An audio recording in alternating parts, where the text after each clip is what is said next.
ever. I just got back from the gym and just jumped out of the shower. Now I'm here in my favorite place ever, the bed. I feel cozy and warm and ready for a good night's sleep in probably just like 1 hour.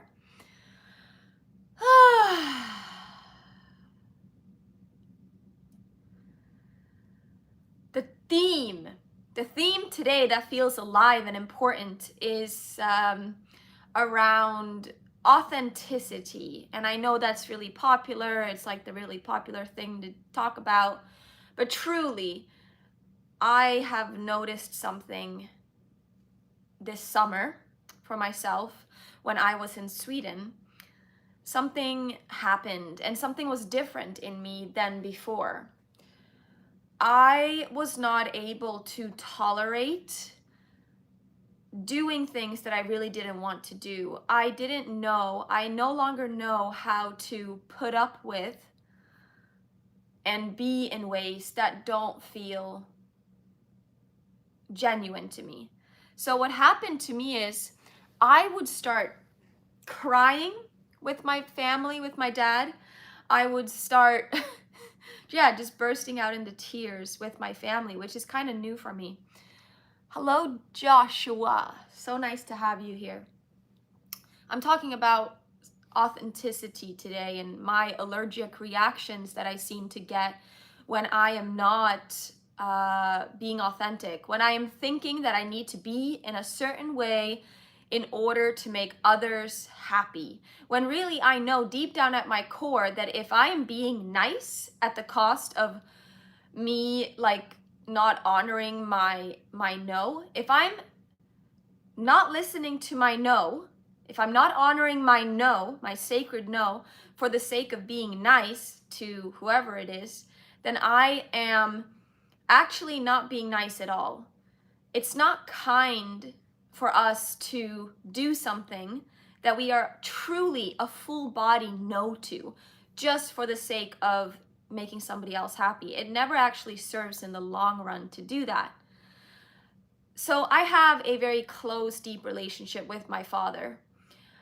I have been, really putting my father up on a really high pedestal in my life, and he kind of really was, and well, he was, not anymore. Now I've come to realize and see that I am the source of my own love, and the blessing of my father being very distant and not being there so much in my life has been that he has really shown me the suffering that comes from placing love outside of myself, wanting love from somebody else over there when really I am love. It's like this beautiful mirroring of how sometimes I've been in the belief that there could be such a thing as lack of love right here and right now in me. I am that. So the blessing of my father has been, and his absence again and again in my life, has been that he's been my biggest heartbreaker, the biggest heartbreaker. He's broken my heart so many times, and I've told him this, he knows this, but it's actually been the biggest blessing because heartbreak is heart opening, and he's really helped me to open my heart and to see the infinite love that is me and you and all of us.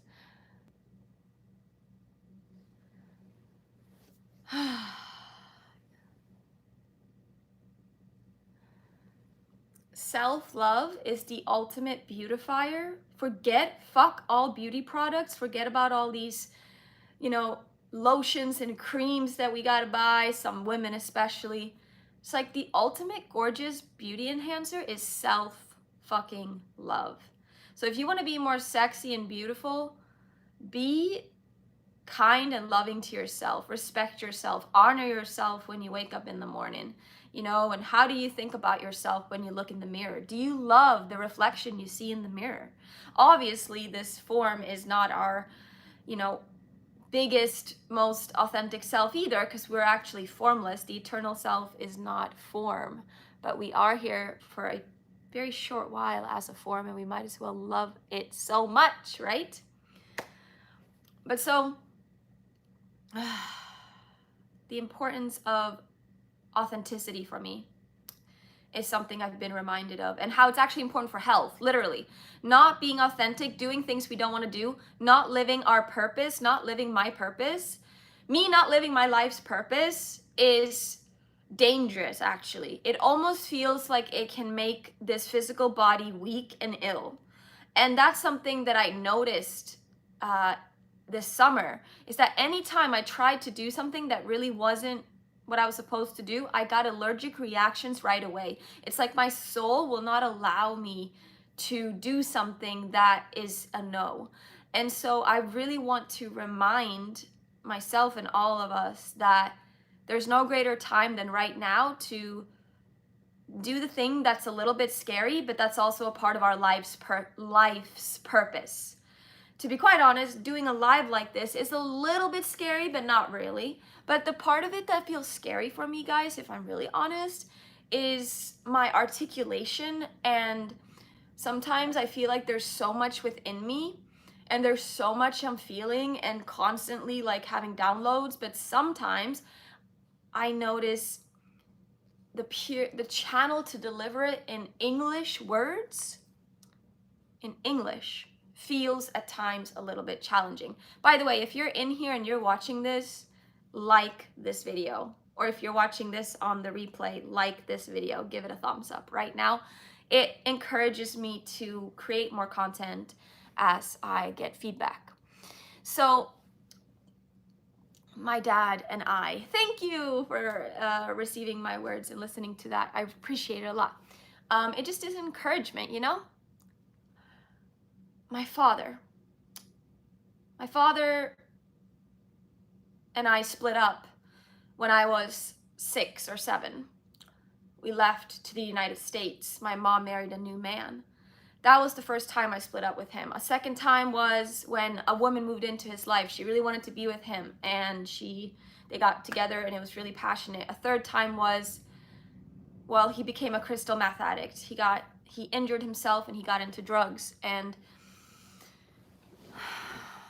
yeah, my dad's not been around much, but he's always been the one man that I love so much. I really look up to him, but he's never really been that emotionally available. And this summer, I, for some reason, could not hide my feelings, hide the deep grief that I felt when being with my dad. And I had always thought that I need to be tough. I need to protect this heart of mine, this tender feelings. I cannot show my tenderness. I need to be tough and hard and, you know, kind of like seemingly unaffected, because my dad is strong, my mom is strong.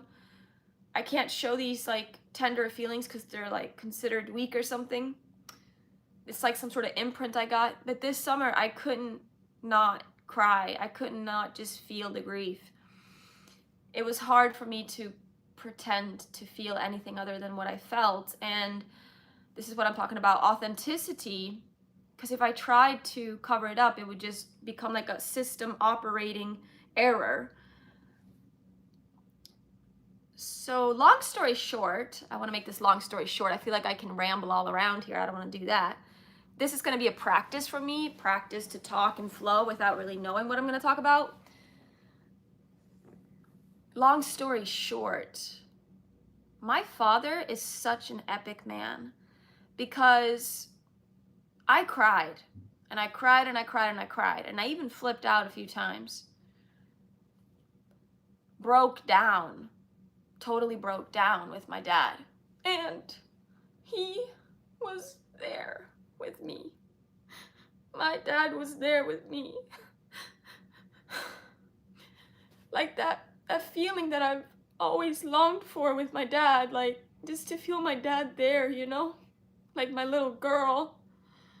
By the way, like if you guys are men, if any brothers in this live thing here are fathers, just so you know, your daughter really needs you or appreciates having you around. Even if you just remind her every now and then that she's an epic human, you know? Having a good father in our lives makes a huge difference. And even if some of us don't have it, we we're still gonna be all right. But obviously, I know there are many women who didn't have a father at all, or who had an abusive father, and that my heart hurts for that. But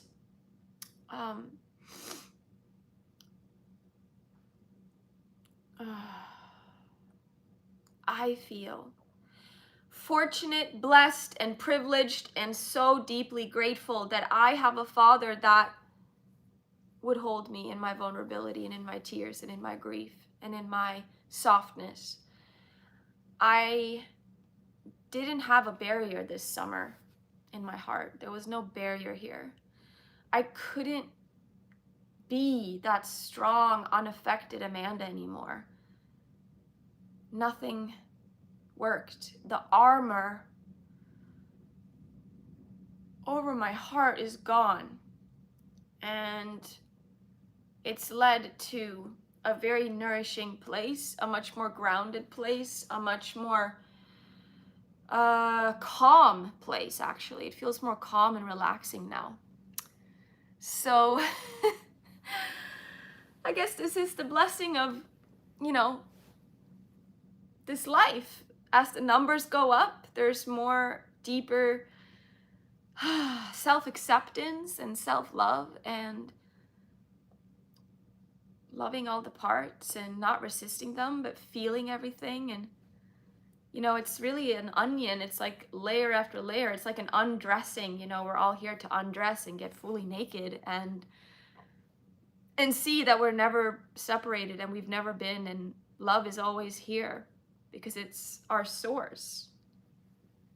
So there's no need to ever fear anything, which is so beautiful.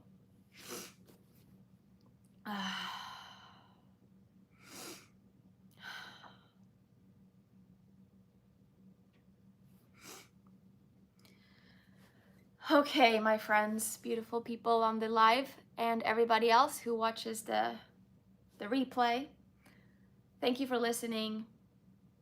I shall go now and be in this cozy bed and probably go to bed soon, actually. In about 1 hour, I'm going to bed.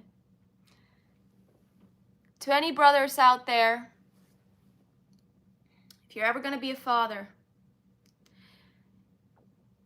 and if you have a daughter, you will be a super important person in her life. And your presence in your daughter's life is like such a blessing. Today on the airplane, I met a man. He's a father. He was going to fly to Oahu to be with his daughter. And he was showing me pictures of his daughter. He was so proud of his daughter. And I could just, I felt such gratitude in my heart just seeing this father who's there for him, for his daughter, and for his kids. And it just makes such a big difference. All right, well, sending love and bye. It's time to be cozy. Like this video and subscribe if you haven't already.